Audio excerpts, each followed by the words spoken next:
Hello, and welcome to the turbulent world of Middle East soccer, or Mid East Soccer podcast. I'm your host, James Dorsey. Please subscribe to my YouTube channel and click the notification button for more updates. Also, please share your comments and suggestions. We take them seriously and within reason, accommodate them. The US withdrawal from Afghanistan was a geopolitical watershed. Its shockwaves continue to reverberate and are magnified by the wars in Ukraine and Yemen. Coupled with the Russian invasion of Ukraine, the US withdrawal removed a major obstacle to Iranian projection in Central Asia and created an opportunity for Iran to potentially enhance its influence, increase trade, and expand security cooperation in Central Asia. Moreover, the withdrawal worked in Iran's favor by putting one more nail in the coffin of an almost 80-year-old alliance between the United States and Iran's arch rival, Saudi Arabia. Already angry at US President Joe Biden's refusal to deal directly with Crown Prince Mohammed bin Salman because of the 2018 Saudi killing of journalist Jamal Khashoggi, Saudi Arabia saw the bungled withdrawal, along with the US failure to respond robustly to attacks on critical Gulf state infrastructure by Iran and Iranian-backed Houthi rebels in Yemen, as further evidence of America's increasing unreliability as a security guarantor.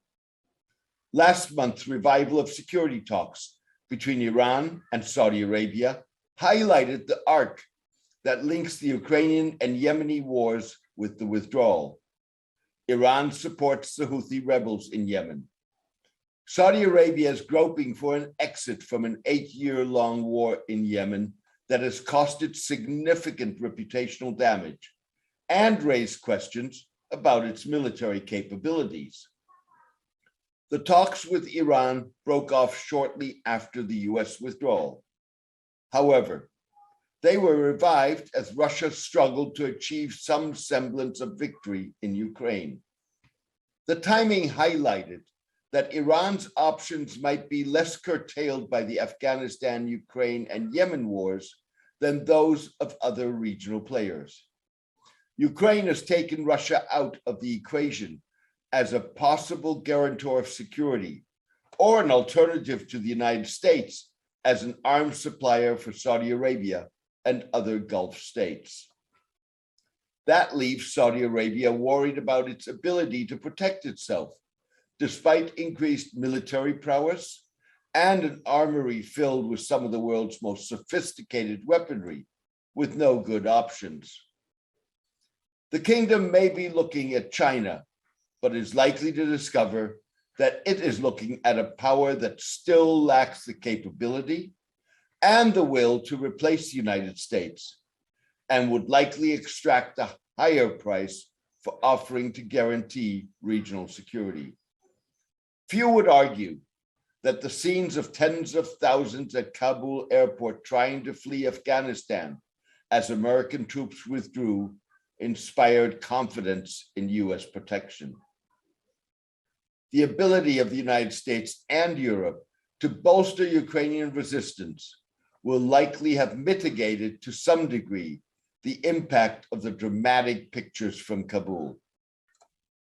At the same time, Gulf states, if attacked, may not have the wherewithal of the Ukrainians if the 1990 Iraqi invasion of Kuwait is anything to go by. That drives home the Gulf states' dependence on a third-party security guarantor in the absence of confidence-inspiring multilateral regional arrangements. Kuwaitis largely fled Kuwait at the time, while a US-led coalition forced Iraq to withdraw. In the wake of Ukraine, Russia is too preoccupied to take on other major military commitments, and China would not entertain the idea. That leaves the US for the foreseeable future as the Gulf states' only alternative. Viewed from Tehran, the post-US withdrawal world is a different world in which the United States has been humbled and removed from one of its borders. It is a world where the Taliban-governed Afghanistan is a more immediate problem for Iran than the Gulf states. In recent days, Iran has reportedly moved additional military forces, including the Army's 88th Armored Division, to its border with Afghanistan, amid rising tensions with the Taliban. Iranian officials say border guards have acted with restraint in the face of alleged provocative actions by Taliban forces. The troops were ordered to the border after Pakistani militants based in eastern Afghanistan stepped up their attacks inside Pakistan. Last month, 2 Pakistani airstrikes in eastern Afghanistan killed at least 40 people, including civilians. The United Nations said that 20 children were among the dead. The strikes occurred against areas believed to have been from where militants had killed 7 soldiers in Pakistan. Pakistan hasn't confirmed the airstrikes and declined to comment on the civilian deaths, but said earlier that terrorists were using Afghanistan soil with impunity to carry out activities inside Pakistan. Anti-Iranian protests in Herat and Kabul, and the stabbing by an Afghan national of 3 clerics in Iran also fueled tensions between the 2 countries. The incidents cast a shadow over Iranian efforts to capitalize on the fallout in Central Asia of the Russian invasion of Ukraine. The Taliban's acting minister for refugees and repatriations, Khalilur Rahman Haqqani, is expected to visit Tehran in the coming days in an effort to reduce tensions. Yemen and Ukraine are not major headaches for Iran. Afghanistan is, said an Arab diplomat. Thank you for joining me today.